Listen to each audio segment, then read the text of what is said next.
Hey friends, I'm Karl Fay. I'm the senior pastor at Prince of Peace in Palatine, Illinois, and I'm here to share with you about Luke's genealogy. I'll be honest, I never really liked genealogies when I first started reading the Bible. Maybe you can relate. So I'd come across this list of names, most of which I didn't recognize and couldn't pronounce, and I'd be tempted to just skip right over them. Why is this even in the Bible? Again, maybe you can relate.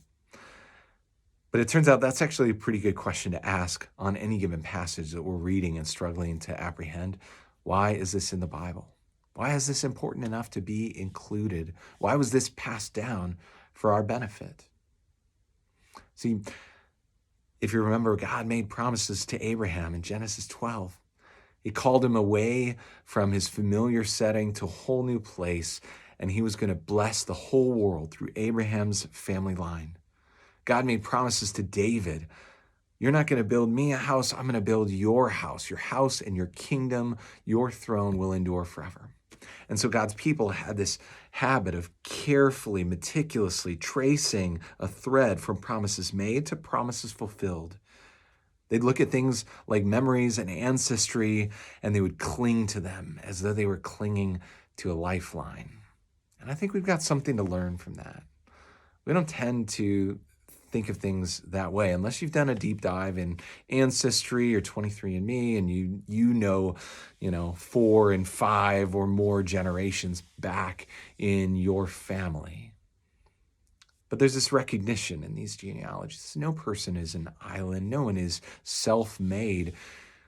Who your parents were and where you were raised, the community that raised you, is all part of who you become, for better and for worse.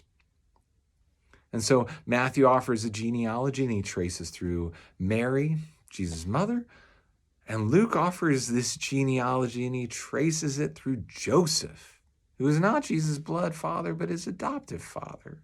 And you try to put these genealogies side by side, and your head might spin a little bit as you try to reckon with it. What is Luke driving at with this genealogy? Well, it's as if he's trying to make a statement that Jesus is a true Jew, that he's truly and rightly a member of the royal family. He's King of the Jews. But also this, he traces the thread all the way back to Adam, the first man. And it's as if Luke is also making this broad statement too, that Jesus isn't just King of the Jews, but he's also good news for all people. He's the Savior of the world. He is good news for you regardless of what family you grew up in. All of this in a simple list of names.